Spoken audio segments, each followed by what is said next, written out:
invented a secret language as kids, and 15 years later, it saved her life. I was scrolling through Rachel's Instagram when I noticed she'd posted 17 photos of sunflowers in the past 3 days, and my stomach sank. Rachel and I had created an emergency code back in high school after her ex turned into a stalker. That's what those sunflowers were. Especially since the caption said, "Look at my garden thriving," when Rachel killed every plant she'd ever owned. The next post was her at a farmer's market with the caption, "Strawberry season is the best," even though she was allergic to strawberries. My chest tightened as I recognized what was happening. Sunflowers meant, "I'm in trouble."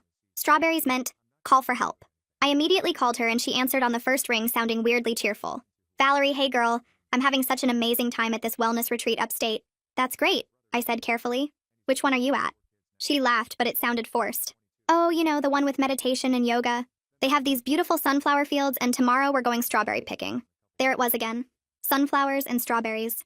"Sounds perfect," I said, trying to keep my voice normal. "Hey, remember that time we went camping at Bear Mountain and got lost?" We'd never been camping at Bear Mountain, but it was part of our code. "Oh my god, yes," she said. We walked 12 miles that day. 12 miles was the code response. Someone was listening to this call, and Rachel was being held against her will. "I might come visit you tomorrow," I said. "Would that be cool?" There was a pause, and then Rachel's voice came back slightly higher. "Actually, they don't allow visitors during the first week. But I've been reading so much here, especially those blue books we used to love." Blue books meant she was being drugged. They serve vanilla cake every night, which is amazing. Vanilla cake meant she didn't know where she was. My hands were shaking as I took notes. I checked her earlier posts with fresh eyes and found more code hidden in normal-looking captions. A photo from Tuesday said, "Missing my silver jewelry today," which meant she was being watched constantly. Wednesday's post about loving these 6 a.m. wake-up calls meant there were 6 people involved. Thursday had a picture of her meal with, "The food here reminds me of summer camp," which was our code for barely edible, and "Can't wait to go swimming in the lake," when we both knew Rachel was terrified of lakes because she couldn't swim. Her most recent post from an hour ago made my blood run cold. It was a selfie with the caption, "Having so much fun with my new friends, especially the girl who reminds me of Jessica from 10th grade." Jessica was a girl from our 10th grade class who was kidnapped and murdered.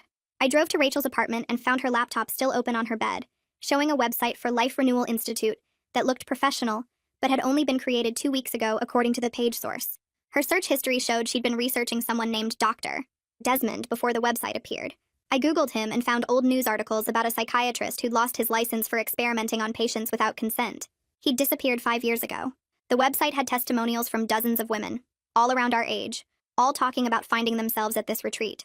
But when I looked closer at their photos, they all had the same glassy expression, and their testimonials used identical phrases. I was about to call the police when Rachel posted again. This time it was a group photo with 12 other women, all in white clothes, all smiling. The caption read, "Beach day with the girls. We collected 13 shells and saw a dolphin." There were no beaches anywhere near upstate New York. 13 shells was our code for immediate danger, and dolphin meant someone had died. I zoomed in on the photo and counted the women. There were 13 in the photo, but Rachel said, "with the girls," like she wasn't counting herself, which meant one of these women was already dead. I tried calling Rachel again with my hands shaking, but it went straight to voicemail. I called 911, but as I was explaining the situation, another Instagram post appeared on Rachel's account. It was a video of her smiling and waving at the camera. "Hey everyone, just wanted to let you know I've decided to extend my stay here indefinitely.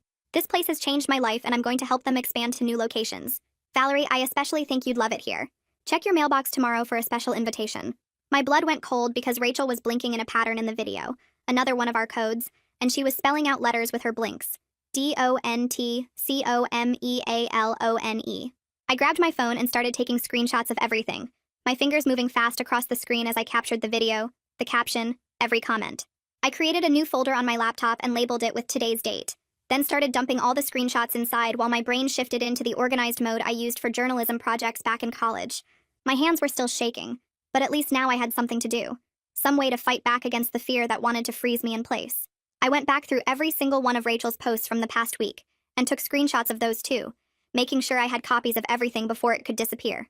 At 2 a.m., I called Suresh because he was the only person I knew who understood online investigation stuff and wouldn't think I was crazy for calling in the middle of the night. He picked up on the third ring sounding groggy but alert. I didn't even say hello, just started talking fast about Rachel and the codes and the video with the blink pattern. He didn't interrupt once, just listened to everything I said. And when I finally stopped to breathe, he told me to send him every screenshot I had while he booted up his computer. I could hear him moving around, the sound of a chair scraping across the floor, and I felt a tiny bit less alone knowing someone else was awake and helping. Suresh walked me through backing up Rachel's entire Instagram account using some archiving tool I'd never heard of before. We created a shared encrypted folder in the cloud, and he started pulling metadata from her posts, while I made a timeline of every coded message I'd found. He explained what he was doing as he worked, talking about IP addresses and location data and EXIF information from the photos. I didn't understand most of it, but I wrote down everything he said anyway. He kept saying we needed to document everything before anything could be deleted, and his calm voice helped me focus, even though my stomach was twisted in knots. At 6 a.m., I was still awake, sitting at my kitchen table and staring at the physical invitation that had arrived in my mailbox sometime yesterday. It was a cream-colored card with embossed sunflowers on the front, and an address for a complimentary wellness consultation printed in fancy script. The fact that they knew where I lived made me want to throw up. Rachel must have given them my name, probably when she was already drugged and trapped, and now they were coming after me too. I picked up the card with shaking hands and looked at the return address, my brain making the connection before I could stop it. I grabbed my phone and took photos of the invitation from every angle, making sure to get clear shots of the postmark and the return address. Then I texted the photos to Suresh and watched as he confirmed that the P.O. box number matched exactly what he'd found linked to the Life Renewal Institute website.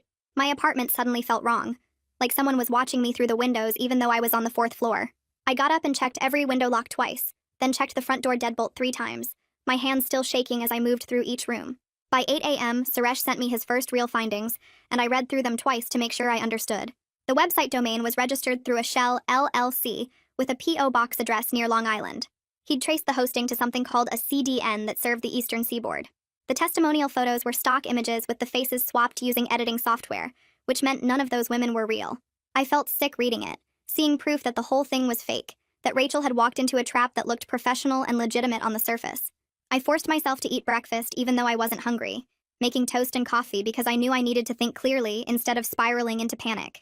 While I ate, I got dressed in clean clothes, then sat down with a notebook and wrote out every single piece of the code Rachel and I had created back in high school. Sunflowers meant trouble.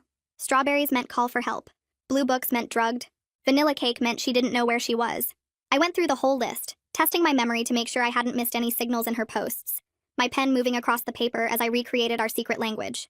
At 9 a.m., I called the non-emergency police line and carefully explained that my friend was missing and being held against her will. The woman on the phone asked a bunch of questions and told me to come to the station with any evidence I had. I showed up an hour later with my laptop and a folder full of printed screenshots. The desk officer looked at me like I was wasting his time until I opened the laptop and showed him the decoded messages. Then I explained the blink pattern in the video, showing him how Rachel was spelling out letters with her eyes. His expression changed and he picked up his phone to call someone.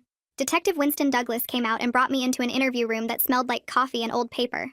He was a middle-aged guy with tired eyes and gray hair, wearing a wrinkled shirt like he'd been at work all night. He actually listened as I went through everything I'd documented, taking notes on a yellow legal pad and asking questions that showed he understood what I was saying. It took 2 hours to go through all of it. When I finished, he leaned back in his chair and told me this matched a pattern they'd been tracking across 3 states. Other women had gone missing after attending wellness seminars or retreats, all around our age, all disappearing into facilities that looked legitimate but weren't. Winston opened an official missing persons case right there and filed something called a preservation request with Instagram to prevent Rachel's account from being deleted. He wrote down his direct phone number on a business card and handed it to me, then looked me straight in the eyes and told me clearly not to go to that facility alone or accept their invitation. He explained that if I went there, I could mess up the investigation or end up trapped myself. I wanted to argue that every minute we waited was another minute Rachel was drugged and held prisoner, but I could see in his face that he got it, that he was moving as fast as the system would let him. I walked out of the station 20 minutes later with a case number written on the back of Winston's card, and my phone already buzzing with a text from Suresh saying he'd found 2 more P.O. boxes registered to the same Shell LLC, one in Connecticut and one in New Jersey. The information made my chest tight because it meant this operation was way bigger than just Rachel, but at least we were building a real case now instead of me just panicking alone in my apartment. I drove home going 5 miles over the speed limit the whole way, my hands gripping the steering wheel too hard while I tried to focus on what I could actually do to help, instead of imagining what Rachel was going through right now. Back at my apartment, I opened my laptop and created a new Gmail account using a fake name, then pulled out the cream-colored invitation card and dialed the phone number printed at the bottom. My hands shook a little as I opened the voice recorder app on my phone and set it next to the laptop speaker, pressing record right before someone picked up on the 3rd ring. A woman answered with this super calm voice that sounded like she was trying to sell me meditation or yoga, asking how she could help me begin my renewal journey. I told her I'd received an invitation and was interested in learning more about the retreat, and she immediately started asking me questions about my stress levels and whether I felt supported by my family and friends. The questions felt weird and too personal for a first phone call, like she was trying to figure out if I had people who would notice if I disappeared. I crafted my answers carefully to sound a bit desperate and isolated, without being so obvious that she'd get suspicious, mentioning that I'd been feeling really overwhelmed lately and didn't have many close friends in the area. She made these sympathetic noises and told me the retreat was specifically designed for women who felt disconnected and needed deep healing work, and then she asked if anyone knew I was calling. I paused like I was thinking about it and said no.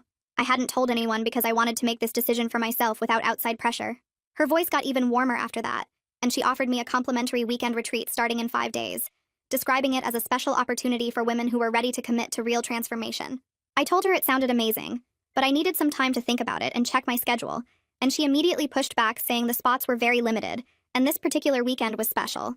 When I held firm and said I really needed to think it over, she tried 2 more times to get me to commit right then, using language about how hesitation was just fear holding me back from the life I deserved.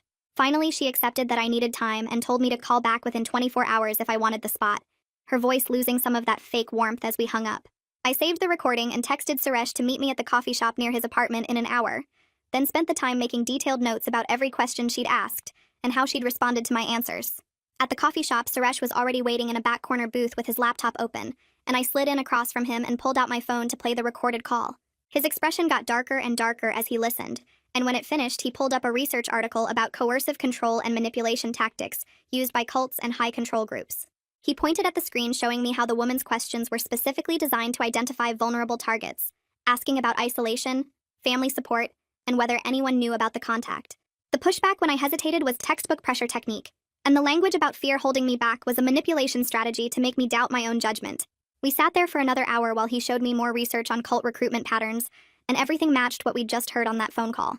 My phone rang while we were still at the coffee shop, and Winston's number showed up on the screen. So I answered, and he told me he'd contacted the FBI because the multi-state pattern suggested possible interstate trafficking. I felt this surge of hope that federal agents would move faster and have more resources. But then he explained that FBI involvement actually meant more bureaucracy and slower coordination between agencies. I bit down the frustration building in my throat and asked what I could do to help speed things up, and he said to keep documenting everything but absolutely stay away from that facility and don't accept their invitation. After I hung up, Suresh could see how upset I was and offered to keep digging into the digital trail while I focused on gathering more evidence from Rachel's social media. That night, I couldn't fall asleep no matter how many times I rolled over and rearranged my pillows. So at 1 a.m., I gave up and opened Rachel's Instagram on my laptop to scroll back through 6 months of posts. I was looking for earlier warning signs I might have missed, any hints that something was wrong before the obvious coded messages started appearing.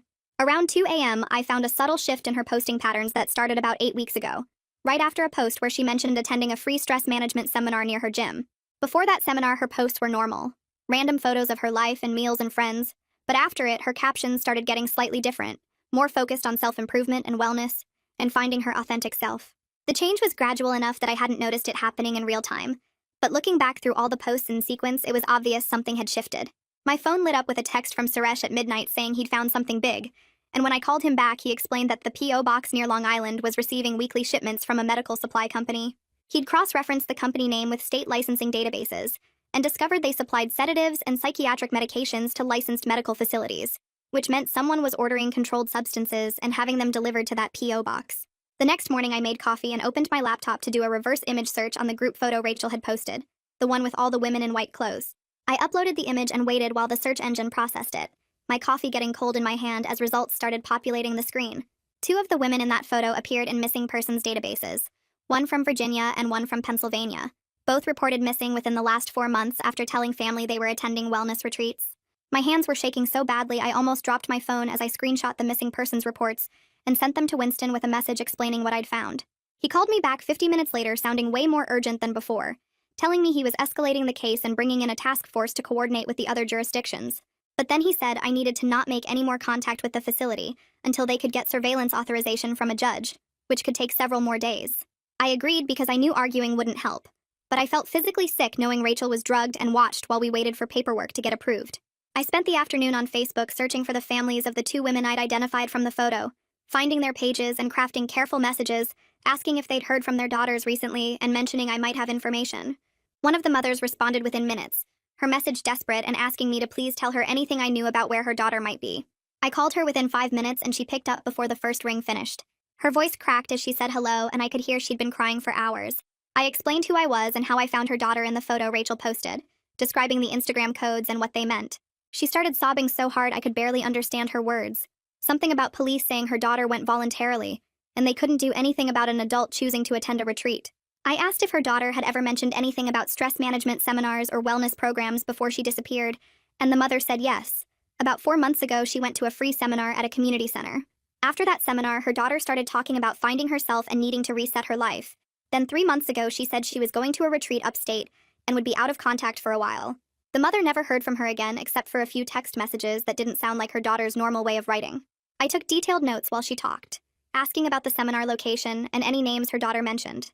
She gave me everything she could remember, and I promised to share what I found with the detective handling Rachel's case. After we hung up, I immediately called Winston and explained about the Virginia missing persons case, giving him the report number and the mother's contact information. He listened without interrupting, and when I finished, he said this changed everything, because now they had a pattern spanning multiple states. I sent him screenshots of both missing persons reports while we were still on the phone, and he said he'd contact the other jurisdictions immediately to coordinate. Suresh texted me 10 minutes later saying he found a third P.O. box registered to the same shell company in Connecticut, and a fourth one in New Jersey. I forwarded that to Winston too, and watched the case grow from my missing friend into something way bigger and more organized. I spent the next hour searching for any journalism contacts who might cover this kind of story, and remembered a former colleague had interviewed an investigative reporter who specialized in predatory wellness scams. I found her email and sent a carefully worded message explaining I had information about a fake retreat operation and asking if she'd be willing to talk off the record. Laura Hendricks responded within 30 minutes saying she could meet me the next morning at a coffee shop downtown. I showed up early and recognized her immediately from her author photo, a woman in her 50s with sharp eyes that seemed to catalog everything in the room. She ordered coffee and listened to my entire story without taking notes, just absorbing every detail with the focus of someone who'd heard similar things before. When I finished, she leaned back and told me she'd been tracking unlicensed practitioners running fake wellness retreats for 3 years. She said they preyed on women going through difficult times, promised transformation and healing, then isolated them and drained their bank accounts before shutting down and relocating. Most victims were too embarrassed to report what happened, and the operators moved fast enough that she could never publish before they disappeared. I asked if she'd be willing to help expose this operation, and she said yes, but she needed solid evidence and ideally someone willing to go on record.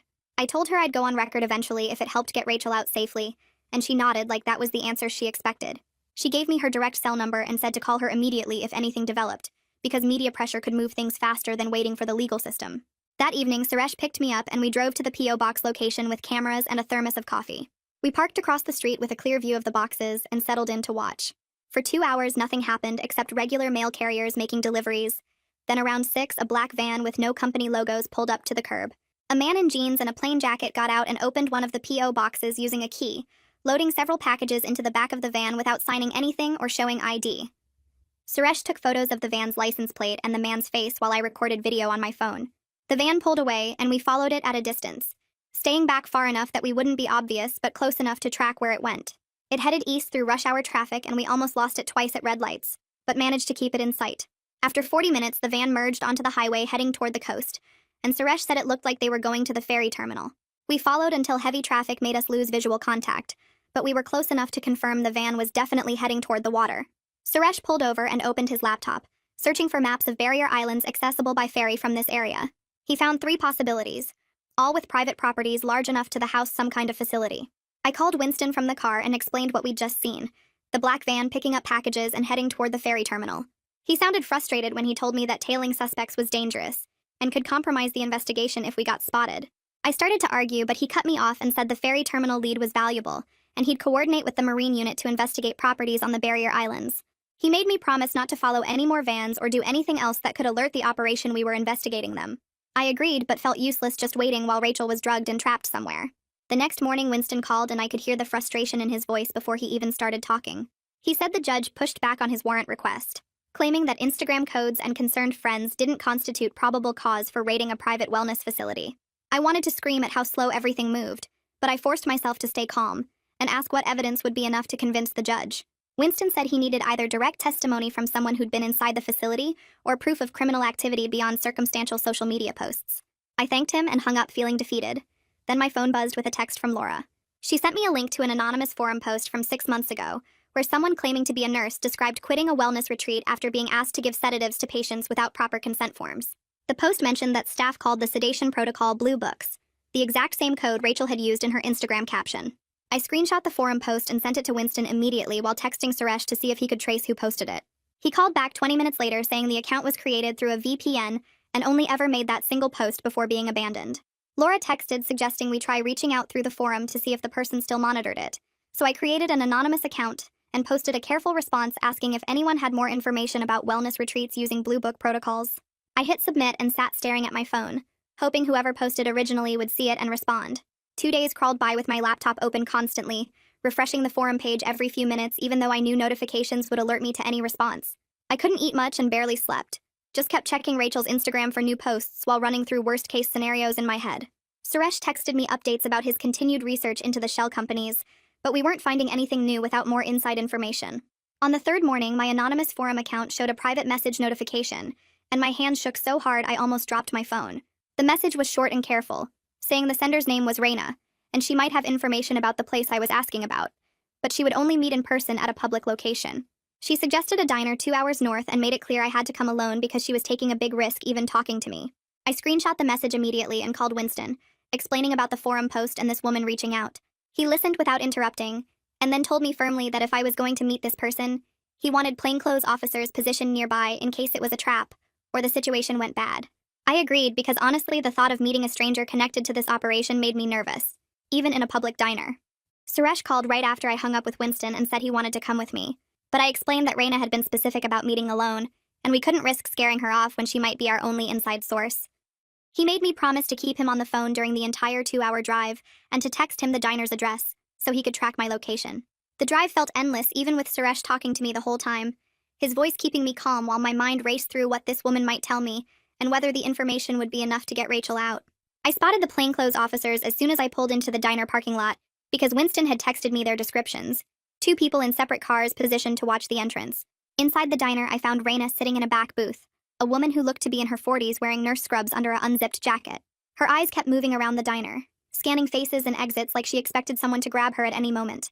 I slid into the booth across from her and she studied my face for a long moment before speaking quietly. She told me she had worked at the facility for 6 weeks before quitting because her conscience couldn't handle what she was seeing anymore. Her hands trembled slightly as she wrapped them around her coffee cup and explained that ever since she left 3 months ago, she'd been scared they would come after her for knowing too much. I asked her to tell me everything about the place, and she took a shaky breath before describing a converted private rehab facility located on a barrier island that you could only reach by private ferry. Dr. Desmond ran what he called intensive renewal therapy on women who thought they were attending a normal wellness retreat.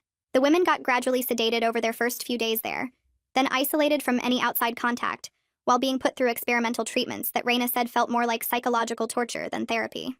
She grabbed a napkin from the dispenser and started sketching a rough layout of the facility, marking where the women's rooms were located, where medications got stored in a locked cabinet, and where security watched camera feeds from a central monitoring station. Reina mentioned that renewal weekends happened twice a month when new women arrived by ferry, and others supposedly got released, though she suspected some women never actually left the island. Her pen paused over the napkin and she added one more detail that made my stomach turn, telling me the facility had an industrial incinerator that was officially for medical waste disposal. She had seen them burning what looked like personal belongings and documents one night when she worked a late shift, not medical waste at all. I kept my voice steady even though I felt sick, and asked her about the security patterns and how many staff members worked there at any given time. Reina said there were usually 6 people on site including Dr. Desmond himself, with 2 security guards who rotated through 12-hour shifts and 3 medical assistants who handled the daily sedation protocols and basic patient care. She described the security as serious but not like military level, mostly depending on the island's isolation, and keeping the women too drugged to think clearly enough to plan any kind of escape. I pulled out my phone and asked if I could record what she was telling me, and she hesitated before nodding and giving permission. She talked for another 20 minutes about specific details of how the facility operated, the fake intake paperwork they used, and the supply chain for medications. Before she stood to leave, she made me promise that if she gave a formal statement to the police, they would guarantee her some kind of protection from retaliation, because she was genuinely scared of what Dr. Desmond might do to someone who exposed his operation. Then she leaned across the table and warned me in an urgent whisper that Dr. Desmond had been talking about shutting down this location soon because he was getting worried about too much exposure, which meant Rachel and the other women might get moved somewhere else or worse. I waited until Reina left the diner before rushing out to the parking lot and calling Winston immediately, my words tumbling over each other as I explained what I'd just learned. He told me to stay put and that he was driving out to meet Reina himself, bringing a victim advocate and a prosecutor who could discuss possible immunity deals to make her comfortable giving an official statement. I gave him Reina's phone number from our message exchange and watched from my car as she pulled back into the parking lot 30 minutes later when Winston arrived. They talked in his vehicle for over 3 hours while I sat in the diner drinking coffee and trying not to think about Rachel being drugged and trapped on that island. When Winston finally came inside to find me, his expression was grim but determined. He said that Reina's testimony combined with all the missing persons cases we had connected gave him enough evidence for a warrant, but the judge wanted to review everything carefully before signing off on raiding a private medical facility.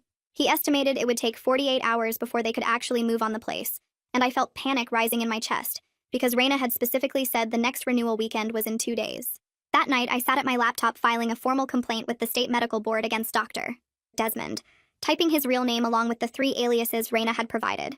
I attached every piece of evidence we'd collected, the screenshots from Rachel's Instagram, the shell company documents Suresh had found, and Raina's written statement about the experimental treatments. The online form took me an hour to complete because I kept stopping to add more details, knowing this wouldn't result in any immediate action, but it would create an official paper trail. If Dr. Desmond tried to relocate and start over somewhere else, this complaint would follow him and make it harder for him to get any kind of medical credentials. I hit submit at 11:47 p.m. and watched the confirmation screen load, feeling like I'd done something concrete even though I knew bureaucratic processes moved slowly. My phone rang at 2 a.m. and I grabbed it off my nightstand, seeing Suresh's name on the screen. He sounded wired on coffee and adrenaline as he explained he'd been analyzing the video metadata from Rachel's Instagram post for the past 6 hours. The CDN signal data showed the upload had bounced through a cell tower that only served one barrier island off the coast, and when he cross-referenced that location with property records, he found a defunct rehab facility. The facility was owned by another Shell LLC, but it had the same registered agent as the Life Renewal Institute, which meant it was definitely connected to Dr. Desmond's operation. Suresh sent me the property address and GPS coordinates while we were still on the phone, his voice getting more excited as he explained how he'd traced the ownership through 4 different shell companies. I pulled up the coordinates on my laptop and stared at the satellite image of a large building complex on a small island, my chest getting tight as I realized this was where Rachel was being held. After hanging up with Suresh, I couldn't even think about sleeping, so I spent the rest of the night researching everything I could find about that property. The county licensing database had old records from when it operated as a legitimate rehab center, showing building permits and inspection reports dating back 15 years. I found a news article from 5 years ago about the facility closing after multiple health code violations and complaints from former patients about inadequate care. The property had been sold twice since then, each time to a different LLC that I couldn't trace to any real person. The licensing records showed the facility had boat access with a private dock, a helicopter landing pad on the roof, and enough beds for 30 patients spread across 3 floors. Everything about it was perfect for Dr. Desmond's operation, isolated and large enough to hold multiple women while keeping them completely cut off from the outside world. At 8 a.m., my phone rang with a number I didn't recognize, and I almost let it go to voicemail before realizing I needed to maintain my cover as a potential recruit. The same woman with the overly smooth voice from before reminded me about the complimentary retreat weekend starting tomorrow, her tone friendly but with an edge of pressure underneath. She told me they'd love to send a car to pick me up at 10 a.m., making it sound like a generous offer instead of the trap I knew it was. My hands were shaking as I forced myself to sound interested and grateful, telling her I'd decided to accept and asking about what I should bring. She gave me a short list of comfortable clothes and toiletries, emphasizing that I wouldn't need my phone or laptop because the retreat focused on disconnecting from technology. As soon as I hung up, I called Winston, my words coming out fast as I explained that I'd just accepted the pickup. He cut me off immediately and told me absolutely not. There was no way he was letting me go to that facility, his voice harder than I'd ever heard it. We argued for 20 minutes with me explaining the value of having someone on the inside who could confirm Rachel's location and gather evidence, while Winston kept saying it was too dangerous, and they were close to getting the warrant anyway. I pushed back about the timeline, reminding him that Raina had said Dr. Desmond was planning to shut down soon, and we might not have another chance. Winston finally agreed to a compromise where I would let them pick me up, but plainclothes officers would tail the vehicle the entire way.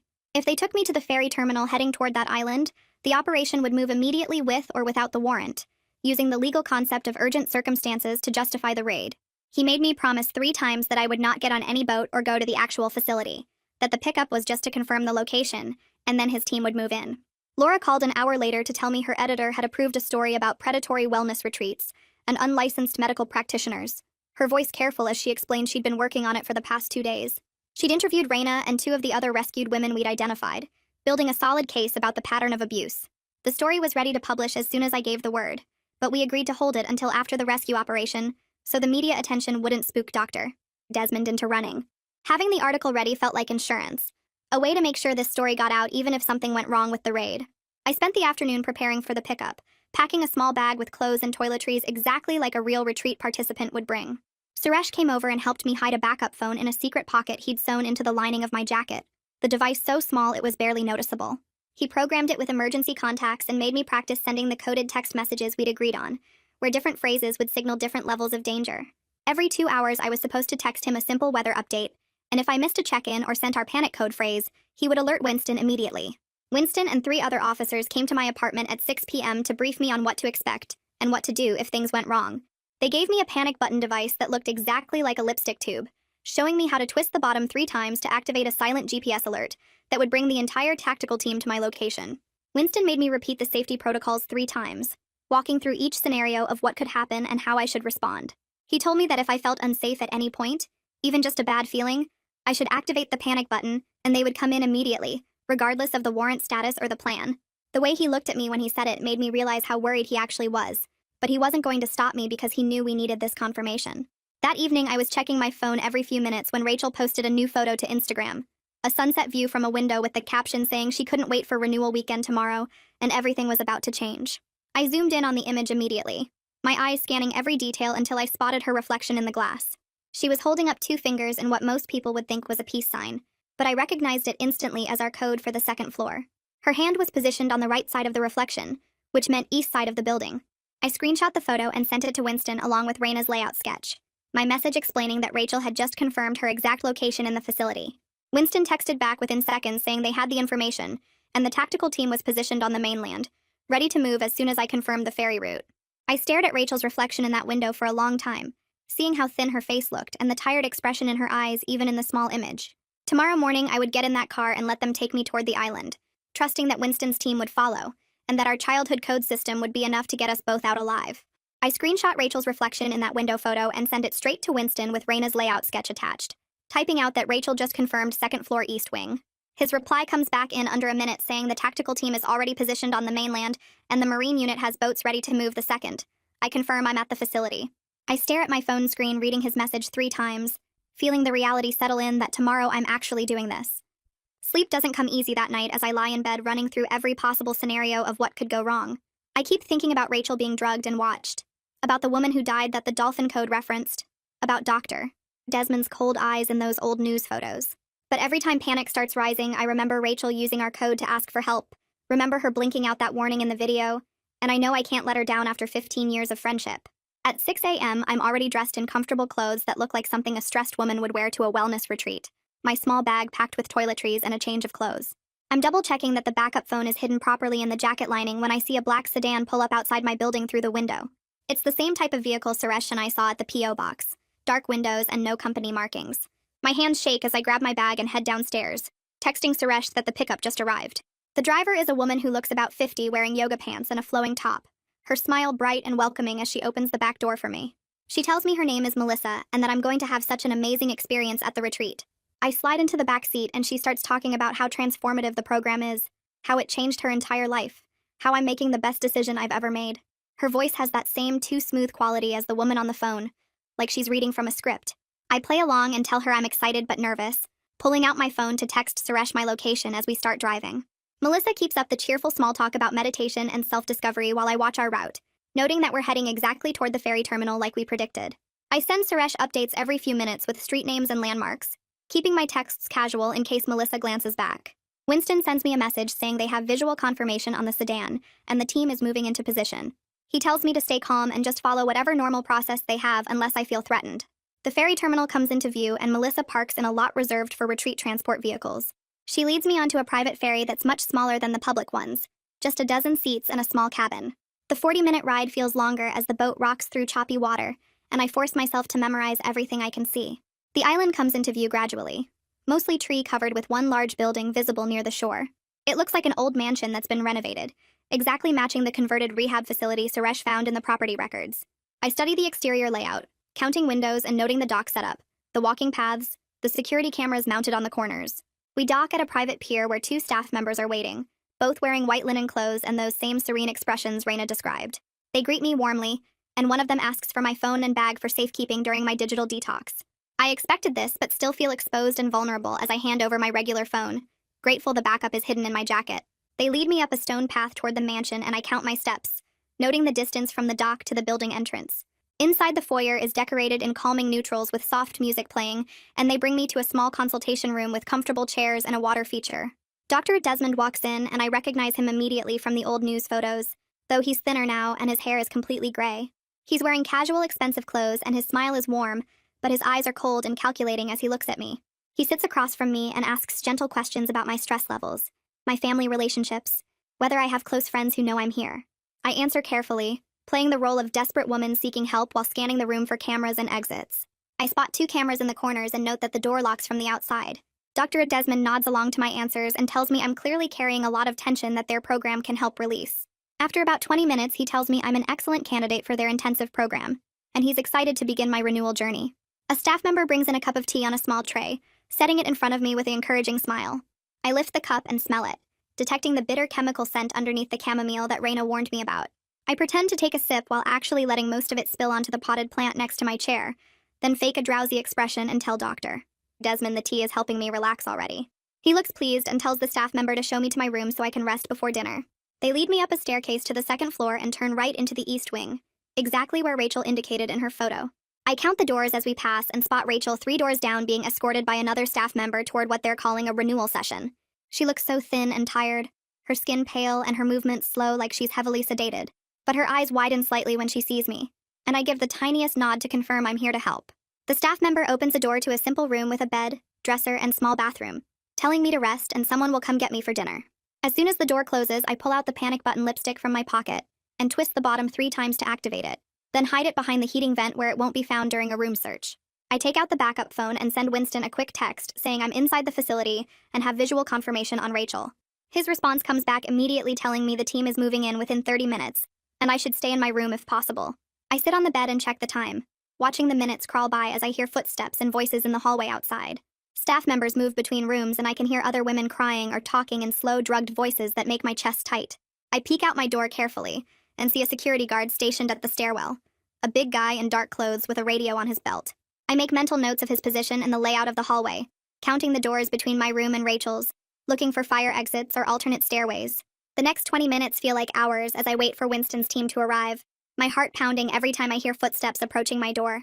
A loud alarm starts blaring through the building and I jump off the bed, my whole body going stiff with fear and hope mixed together.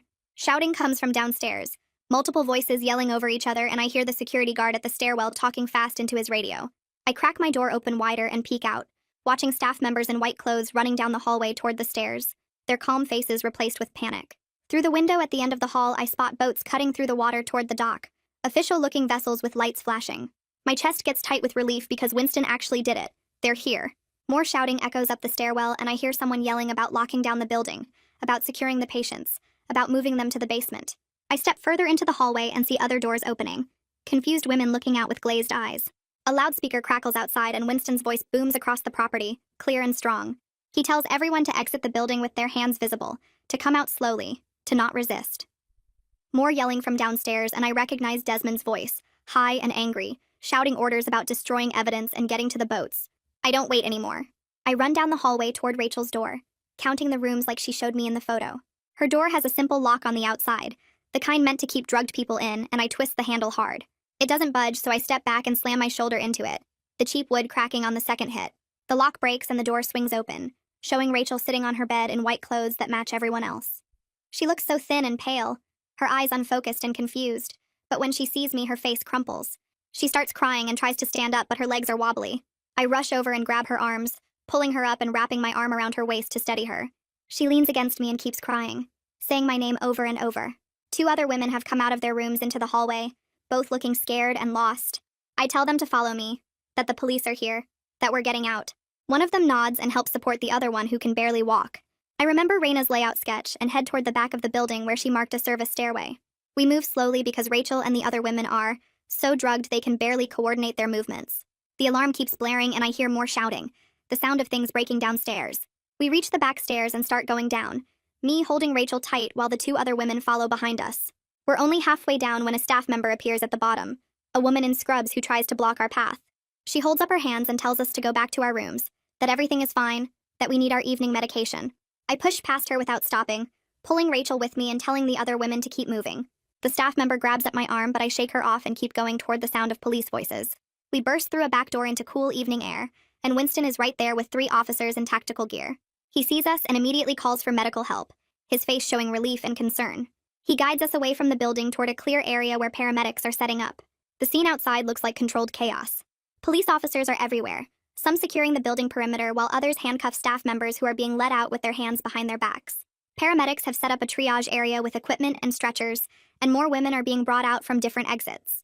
I stay right next to Rachel as an EMT in blue gloves checks her pulse and shines a light in her eyes. He asks her questions she can barely answer, then starts an IV line to flush the drugs from her system. Rachel keeps crying and holding my hand, saying she's sorry over and over. I tell her it's not her fault, that I found her, that she's safe now. Winston comes over and crouches down next to us, his face serious. He tells me they found 12 women total inside the facility, all of them showing signs of heavy sedation. They also found extensive records in Desmond's office, detailed notes about experimental treatments and drug combinations. My stomach turns, but Winston keeps talking, explaining that Desmond got away through a boat access point on the other side of the island before they could secure the whole perimeter. He says they've already issued warrants and alerts across multiple states, that every law enforcement agency is looking for him now. Rachel's IV is running, and the EMT says she needs to go to the hospital for observation and proper detox. They load her onto a stretcher, and I climb into the ambulance with her, refusing to leave her side. At the hospital, they admit Rachel to a ward for observation and start her on a detox protocol to clear the sedatives from her system. I sit in the chair next to her bed while doctors and nurses come in and out, checking her vitals and asking questions. She's groggy but more alert than before, and she keeps thanking me for remembering the code. She says she was so scared I wouldn't understand the Instagram messages, that no one would figure it out in time. I hold her hand and tell her I would never forget our code, that I knew something was wrong the second I saw those sunflowers. After the doctors leave, I go to the bathroom and finally let myself break down, crying into my hands while my whole body shakes.